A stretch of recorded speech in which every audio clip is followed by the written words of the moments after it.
Hello everyone. I'm very happy to be here and I want to make a special thanks to all ACOUSMATIV organization and that I know that a lot of work. I organize myself some festivals in France and it's always very exhausting and it needs a lot of implication and patience to organize this kind of things. So thanks to them to hosting this event here in Bucharest. And thanks also to giving me the possibility of sharing some of my artistic way of composing and some works with you. So yeah, I will talk about the way I compose and share different work about only work on acousmatic music. I don't know what are your knowledge with acousmatic music. I will not give a detailed explanation or definition about this, but to me it's like working with all the sound that exist and organize them to compose a fixed music with sound. I like to compare acousmatic music to cinema. We are creating you are creating a film, so you record a lot of things, you make the synopsis, all the story, you collect everything you need, and then there is the process of, I hope you will, I do my best with my English, I hope you can follow what I'm saying. Don't hesitate to interrupt me and ask if it really doesn't clear at all. So yeah, I like to compare the cinema and acousmatic music because the way of doing it and the medium is the same. The only thing is that you don't have the visual, and it doesn't necessarily tell the story. The story is very abstract. Music it can be related to a story, but very often is also very abstract because it doesn't tell the story in a way a film can. But the process is in a way similar. We often talk about acousmatic music also like a cinema for ears. So that's another parallel.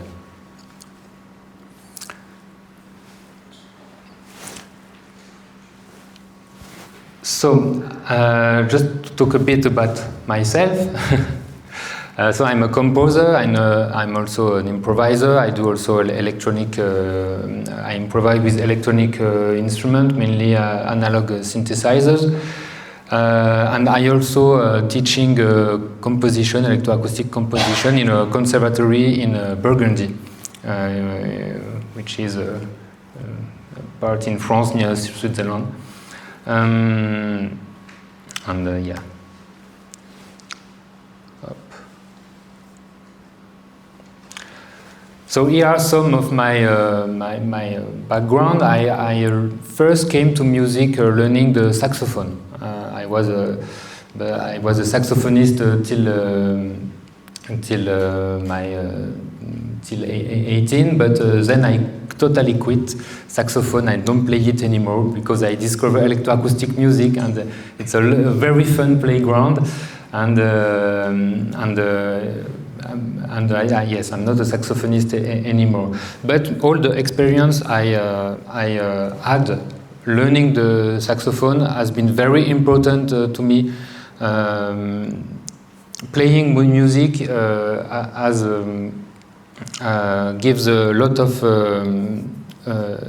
skills, not only with the instrument, but also the way you listen the music, the details you learn to be careful of when you play a piece, the way you make a partition. When you play a score, you give him some lives, and you don't just play the notes one after another without emotion, and you have to learn how you put this emotion in the music. And having all this process to learn to play an instrument is very important to me to feel how how you can feel the music. And these feelings are very important in composition, especially when we compose with a fixed medium. The music is not played live.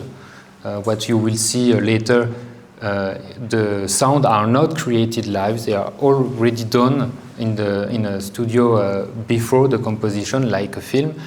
And the space we have here with all these speakers will be played live, but only the spatialization will be played live. The sound will move around, and I will play the movement of the sound with the mixer that is here on the desk. But all the music is already fixed and played. And with doing this, I think it's very important to put when you compose the piece, the music and all the sensation you have when you play an instrument have to be already in the music. I studied composition then at the Conservatory of Burgundy, where I teach now, so that's a circle for me in a way. First at this conservatory in Burgundy, then at the Pôle Supérieur Paris-Boulogne-Billancourt, which is a kind of superior conservatory in Paris. And then I study with the GRM at the university. GRM is a very important organization in France. It has been founded by Pierre Schaeffer. And I think Daniel Teruggi, who was here last week, if you were in the audience, talk about the sound object and all the things Pierre Schaeffer developed. And yeah, that was my way to come to composition. Now also I have founded an organization which is called Alcôme, and with this organization that I've co-founded in 2013, and we organized many events in France and sometimes in Europe. We have partners also with whom we try to organize things. You hear Patrick Carache last week also, and it is part of our partners. And 2 years ago we founded also the Ondes Croisées Festival, which takes place in Burgundy. And I will show you some pictures of the festival. But you have one here. This is the Alcôme Acousmonium, and it was last year to the Ondes Croisées Festival. And so, yeah, I think acousmatic music is very active, and in France there are many organizations organizing events around acousmatic music. Okay, so now I will talk about some of my influences. I can say I'm very interested since I start composing in the idea of very abstract idea of black. And when the first time I actually discovered, I really wanted to explore this I don't know how to say this theme. It's not really a theme. But yeah, I should have put this slides first. I discovered Eugène Guillevic, which is a French poet from Brittany in France, and this poet writes this this poem, which title is "I Write to You." And I discovered this, and at that time it really resonated in me. And in this poem, he really talks about emotion, and he talks about a dark place. But dark place is not it's not the good traduction, I think, because he really talks in the French poetry. Poems as something black that it's not defined, and so it's not very clear, but we feel that it's something very profound, very emotional, and I'm really interested in exploring this deep emotion, and to be also in this very abstract way of feeling the things he said. And here you have only the beginning of the poem, because it's quite a long poem, and the end. And what really strikes me that the poem really put this idea of black, dark that's the main things which always. Which is always in the poem, but at the end it really goes to the light, and this is this is a contrast to the main poem. And when I first discovered this, I did not know about Soulage, that I discovered a little bit after. But Soulage is also very in this idea of exploring contrast with something very raw, very dark, but something dark in which you see the opposite of what you first saw. You would see. So you see the light and all the reflected line, especially in this later work. And the contrast in music is something that I really like to explore. And my background is also, is in a way a classical musician with the saxophone. I didn't study jazz. Unfortunately, I was very bad at jazz. I tried, but I like jazz, but not as a player. So I really studied classical saxophone and contemporary saxophone, which is not very fun because you don't have all the interesting repertoire of classical music. You just have the main thing that is interesting to me is contemporary music in the saxophone. So yes, that was some of my influence. So classical music is very important in my education, but then not the opposite, but to me it was a bit the opposite. I play also in some kind of, let's say metal bands, very hardcore metal bands with the guitar, electric guitar. That was the only way I played the guitar, only with this kind of music. I never learned classical guitar, and to work with this with electric guitar and with electric sound totally brings me in another area of sound. With classical music, you always, even if you can put a lot of energy, you always have you learn to have a very clean sound, a very perfect sound, especially when you learn an instrument. And when you play the electric guitar, there is all the distortion, all the feedback, and all the sound that also interact in a very organic way, sometimes very unexpected way, and the sound is very raw, very rich in harmonic, very noisy, and this contrast between the sound, very emotional sound of classical music, and the sound very raw and distorted of the metal music, really influenced my music also today. So I'm very interested in this contrast, and I found this in Soulage works and in in Gilevik works also, and especially with these poems.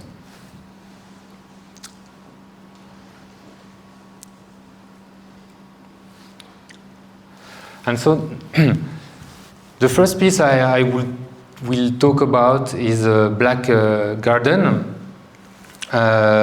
which is a piece I composed in 2019, commissioned by INA-GRM. And you can find also a poem from Gilevik that inspired in a way the work. For this work,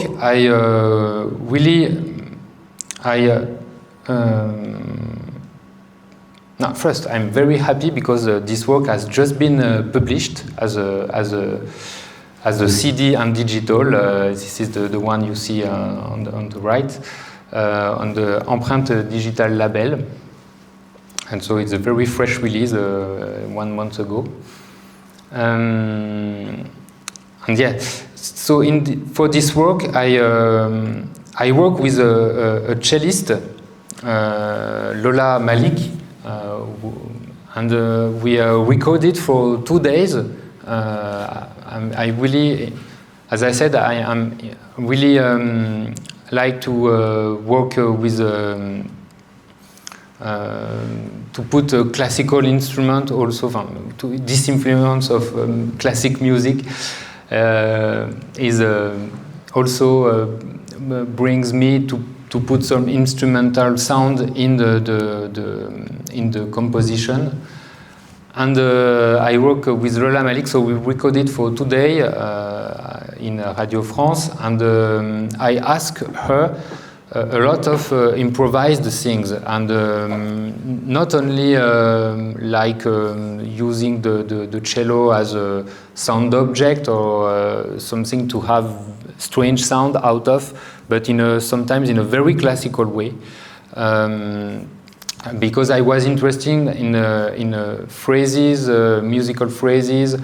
And I asked her also for to play to be inspired like ancient melody or like Baroque music, for example. And the idea to use the cello was also because I think it has a very interesting potential to be transformed and to be used also as an electric guitar. I didn't want to use the electric guitar directly because it will be already distorted, and I wanted to have another way of playing, still having the strings and the quite same register. And so I took all the sound from the cello, quite a lot of sound from her, and then I rework all the sound and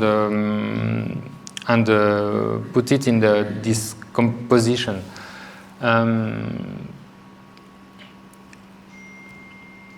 Maybe we can hear an extract from this piece.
Okay, so here is an extract from this piece.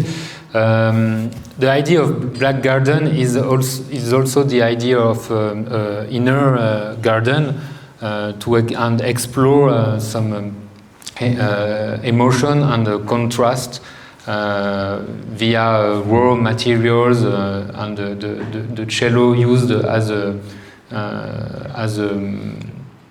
a way of bringing melodic aspect in this electroacoustic environment.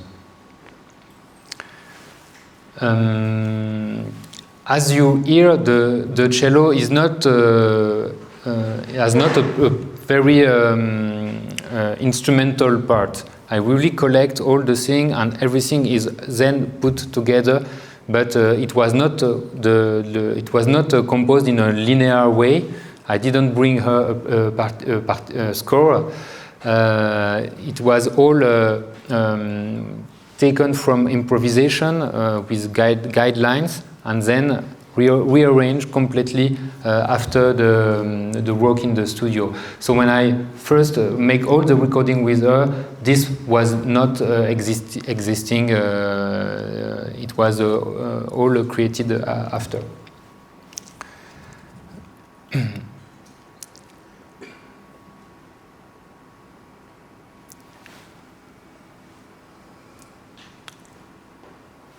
Okay. Yeah.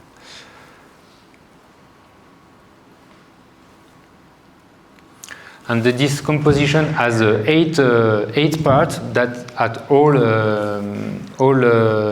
not separated. And in the album, it was all about this idea of garden. So the CD has 3 pieces that has all the same structure with 8 parts. With each time a movement that is called noir, which means black, and all these black are transition. I think the organization of the works came from a piece that I love a lot, which is a work from Fausto Romitelli, an Italian composer, that composed an index of metals, which is an electroacoustic piece, but a mixed piece with instrumental parts, with an ensemble playing, not a small ensemble, but I think 10 or 12 instruments. And also the voice is very important in this piece. And yes, I think this is one of the composers that are influenced my work also. And so yeah, I composed Black Garden, Empty Garden, and Light Garden, and they all have the same organization. Okay, then I want to talk another piece that's my most recent work, and I will play it just after tonight. This work is called Folia, and is from a very ancient theme, classic theme, the theme of La Folia, which came from Spain, and it's very, very old, and we didn't know who composed the first version, but then this version spread in all over Europe, and we have a lot of versions, especially done during the Baroque period and after. And I think more than hundreds of composers have worked already with this theme, and I really enjoy it when I first listened it when I was at the university, and I had in mind this idea of maybe using it some days. I'm doing something with this very melodic theme. It's very very melodic, and so with this piece I try to explore the use of this melody in acousmatic music. And yes, this idea, the folia is often a very repetitive theme. It's like a theme and variations. And when Radio France and Montaron from Radio France contact me to commission me work, she gives me also the guidelines of the commission, the rules we all the composers that compose for this show on the radio, on the national radio, which is called Création Mondiale. All the composers working with her have to respect these same rules, which means the works have to be can be divided in 5 parts of 2 minutes, more or less, but it's quite precise. And so I had to me it was the opportunity to work with the folia and try to make 4 or 5 different way of exploring this theme. And for that, I work with a violinist, Léo Beltoise, and with him I recorded 2 days also, and I asked him to really record the theme, this melody, in a lot of different ways, but mainly very melodic. I have some examples of the recording we did.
So that are all recording of only the melodic aspect, but in very different ways.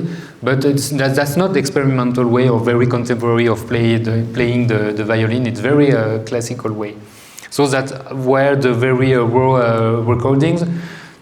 And then I took everything and processed in the composition. But first I want to listen also an extract from the a very famous folia from Corelli, which is an Italian composer from the Baroque period.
So yeah, you can hear very different way of using this melody, and sometimes it changes the rhythm, sometimes the way of the density of using it, and you can also saw on the waveform, which is the green part of the screen, that you can almost recognize the different parts of the variations. With there are some small spaces between the waveform.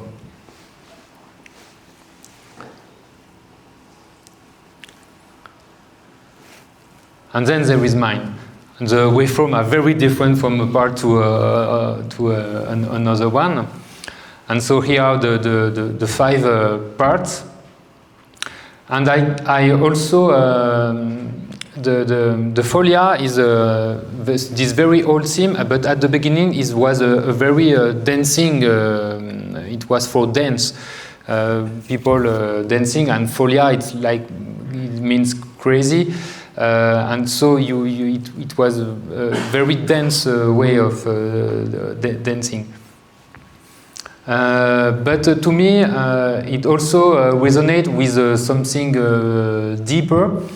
And I wanted to make a link with a very famous classical Italian poem from Giacomo Leopardi, which is called In l'Infinito, the Infinity. And I took some inspiration from this poem, and I give some title to the different part of the music. The poem is here. It's from 1819.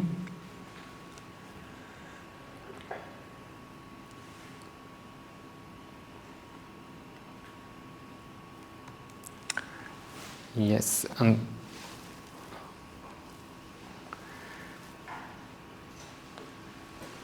we can listen a very short extract of the piece, but you will listen it just after.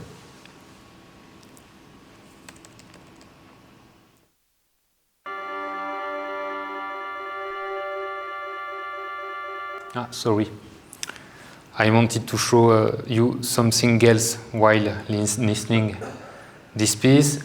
This is the session of the composition. This is the composition.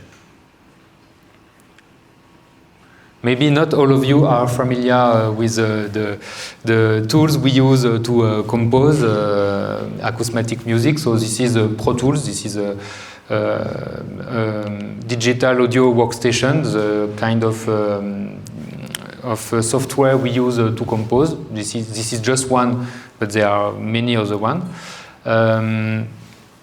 And so, yeah, just to see how the sound are organized. All the sound you see here have already been processed, and when I'm composing, all these sound are put together like it's when I start, it's a white canvas. And then I added all the sound, I processed them, and they all became an object. And then I place the object, and I mix them, and I transform them. But all the sounds are already fixed. If I need to transform them, I always fix them after, so that I can move one sound on each track I want on this part, and then I try to really work the way they will mix together. And some sounds, when you put them together, it gives you some other sound. Well, we can listen the beginning.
sorry, it's a little bit raw.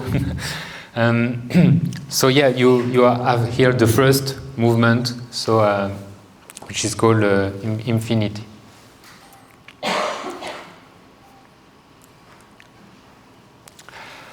And then, so I recorded sound. I use the sound of recorded instrument also, but I also really like to use synthesizer and analog synthesizer sound. And this kind of instrument really gives another way of producing the sound, and can give a very raw sound. And I have I like to mix all these different kind of materials in my works. So this was why with this kind of electronic instrument at the GRM during my residency to compose this piece. Okay, I will try to be quick. One last piece I want to talk about. I also recorded instrument with this, but these were not classical instrument. This for this project, A Piece of Earth in My Eyes, the recorded instruments are more traditional instrument from Brittany. I was invited to create a work in a creation center which is called Le Logelou in Brittany, and I recorded with different musicians. The photo you see is Ingrid Blasco with the hurdy-gurdy, which is a very impressive instrument. It can make a lot of very crazy sounds. I can make you listen just a raw recording with it's a very special instrument because you have to turn I don't know how it's called, but you have to turn a wheel, yes, a wheel, which makes strings vibrate like a bow with the cello or the violin, and then you have keys, and you can play with the keys, but you have also other kind of little things you put on the strings, and it makes vibrations and all kind of other sound. It's very interesting. And this record is playing this hurdy-gurdy with trying to get harmonics, sound harmonics out of it.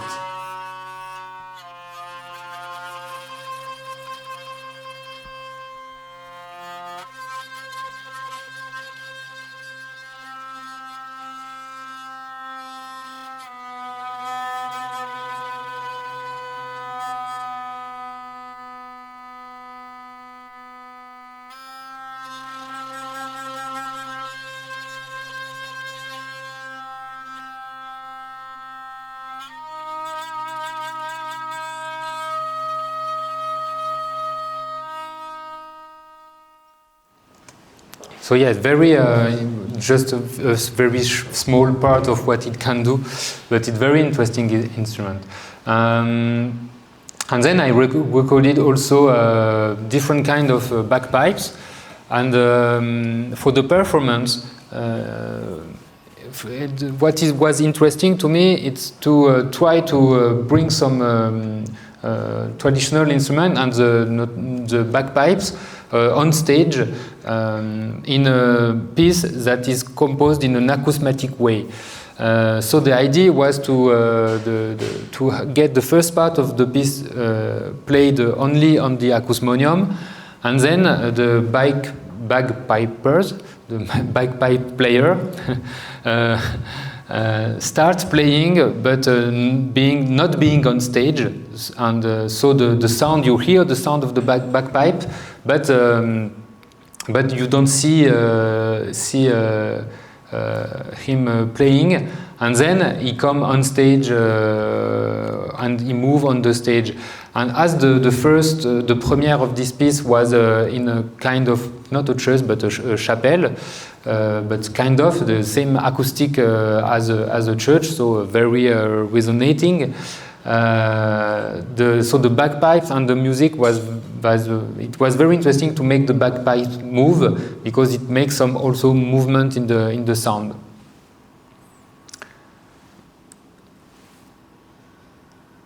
I have a short extract of this.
So here is a short extract.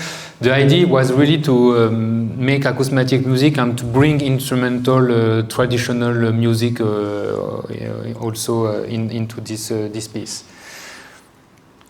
This was also linked to Guillevic poems. Guillevic was a poet from Brittany, and the place, actually this residency was the first time I went to Brittany, and it's very on the ocean coast, and so I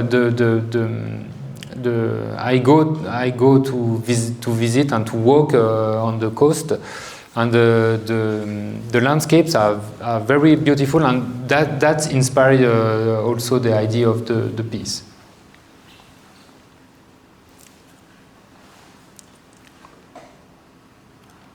Okay. And that was the last piece I wanted to talk about. Yeah, then I wanted to talk about the acousmonium a little bit, but very quickly. The acousmonium, and what you have here is a version of it. The acousmonium is really is really an instrument. You have to imagine it as an instrument. It's not just a bunch of speakers that you put together and you just throw sound into them. But to me, it's really like an instrument, and so you have to build him, choosing the speaker for their characteristic, and the disposition and the way you will tune it.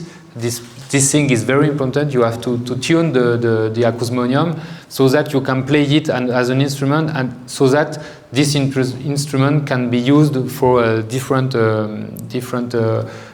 composers, and it also gives you many possibilities to play the space in different ways. So. These versions took me more than 10 years to build, so it's a long way. And yeah, that was during the last On Croisé festival. Okay. Thank you.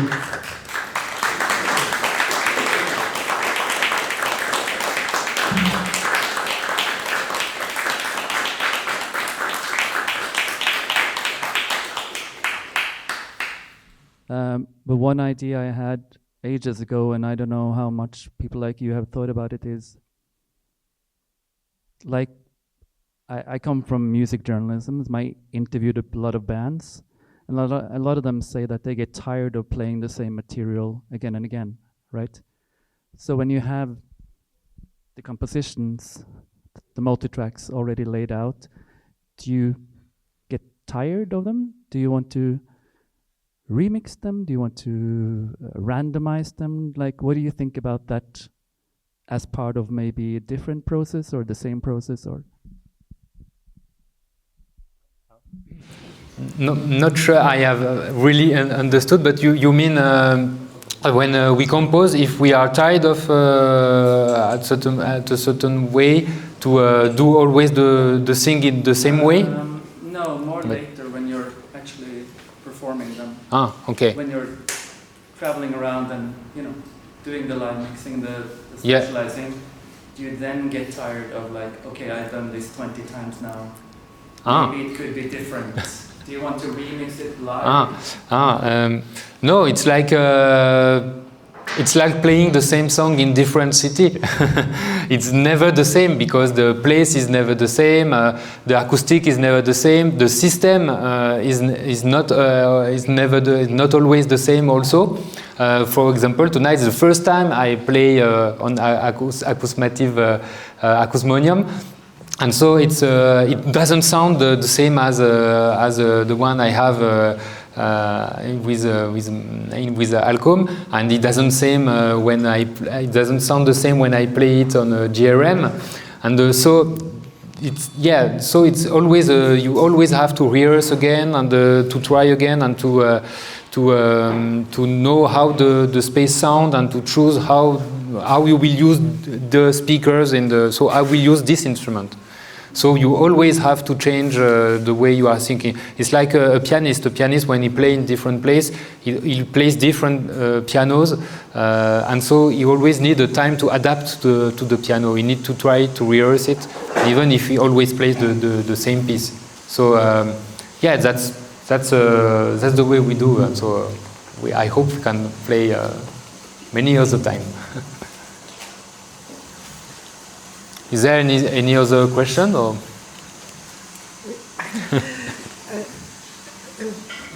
So I was very impressed by piece Folia in musical sounds like theory of music. We have like normal chacona, it's like variation of harmony. What is your principle to keep or don't keep this idea of variation? For example, in classic music, in Telemann, other composer, this chacona, so it's like, of course, it's variation of harmony, a little bit melody, but normally it's harmony with the same harmony. But I imagine you can involve a new principle of what you keep in your variation, or what is the type of variation, or don't use variation, like in the theoretical sounds of music. Thank you. Yes, the idea of variation is, for me, was really related to the fact that we recognize something of the melody. Not harmony, but melody. A little bit of both. So it depends, but I didn't really decided this will be always the harmony or always the melody. So sometimes we recognize a bit of melody, sometimes a bit of harmony, but I think a little bit more melody. But it's spread differently in the other parts, and this first part you hear it's very slow, very yes, very not extended, not a lot extended, but it's in the rhythm. There is no. It's calm, quite calm. But then there is other way to explore this, and maybe less, not always with the melodic aspect at the first. Okay. Okay. Other question? No. Can I ask you a stupid question? Yeah, I was thinking that, like, okay, the acousmatic music is music, okay, it's a cinema for ears, but mainly people now listen for example, if they listen to music, they don't have the visuals back then. So what is the difference in between of listening to acousmatic music and to listening to usual music without having any visuals back on it? Yeah, so at first, the word acousmatic music comes from someone very known, and which is Pythagore, but I don't know the word in English. It's fun. Yes, Pythagore. Yeah, and yes, he was teaching to his student behind the curtain, so that the student doesn't see him, not to be distracted from other things, and to really focus on the meaning of what he was saying. So he called this situation acousmatic. So the first word acousmatic is being used to talk about something you hear but you don't see. So this is the word acousmatic. So of course when we hear some music but we don't see the musician playing, we are in a position that is acousmatic. But we don't necessarily listen to acousmatic music. This word was also then reintroduced with people working at the GRM to talk about this particular way of composing the music. That is recording sound that you then will make an audience hear them through the speakers. So the audience will not see who produced the sound at the beginning. You just hear the result of the process of the composer organizing the sound. Maybe he recorded, I don't know, birds, train, people talking, but you don't see the birds, you don't see the train, you don't see the people talking. So it was a word that suits well the way of we make people listening this music.